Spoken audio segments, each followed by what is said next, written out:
my name is Glenn, and I'm from Creative Niche. For those who don't know us, we're a staffing, recruitment, and executive search firm that specializes in advertising, design, digital, mobile, marketing, and web development placements.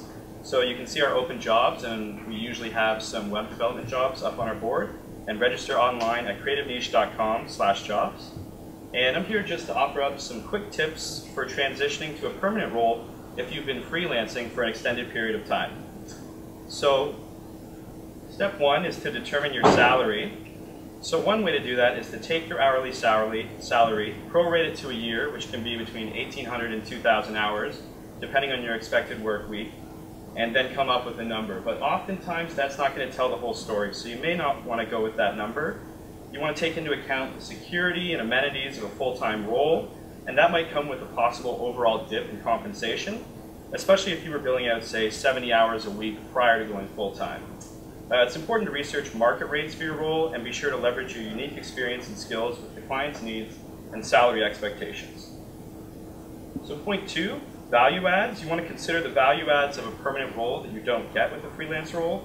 So this can include things like benefits, RRSP matching, education funds, and possibly others. So the largest in terms of perceived and actual value is usually your health benefits, and these generally come in the form of a traditional insured plan or a spending account with set contributions. And benefits aren't subject to source deductions, so oftentimes this can be as valuable or more valuable than the equivalent in salary. So it's important to take that into account when you're looking at possibly competing offers.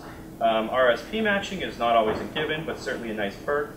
And oftentimes it's worthwhile to ask about an education fund. It's not a need to have, but it's certainly a nice to have if the potential employer does provide that.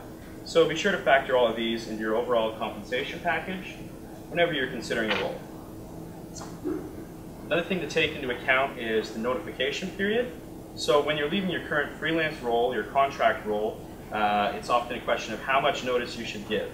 So the Employment Standards Act of Ontario doesn't address this issue directly, although it's wise to give the same amount of notice when leaving a role that an employer is required to give to someone being let go.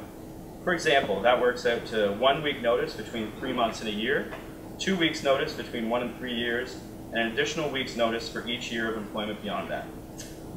The Toronto tech and creative community is close-knit, as we can see here tonight, so it's usually wise to maintain positive relationships and avoid burning bridges. And by doing that, you can ensure you're not burning any bridges on your way out. Another thing to take into account, vacation periods. So employees are actually only eligible for 2 weeks vacation 12 months from their hire date as per the labor laws. But of course, market trends are usually going to run upwards of that. Sometimes you'll see 2 weeks for juniors, or if you're fairly fresh out of school. But more accurately, you're probably going to see 3 or 4 weeks for intermediate and senior roles. And then tenure, of course, can often bring increased vacation time, often at or around the 4-year mark. So it's certainly wise to ask what your vacation allotment would look like in 5 years' time when you're considering a full-time role. Lastly, moonlighting. You may want to continue to do additional work outside of your new day job, and if so, there's certainly some points to consider.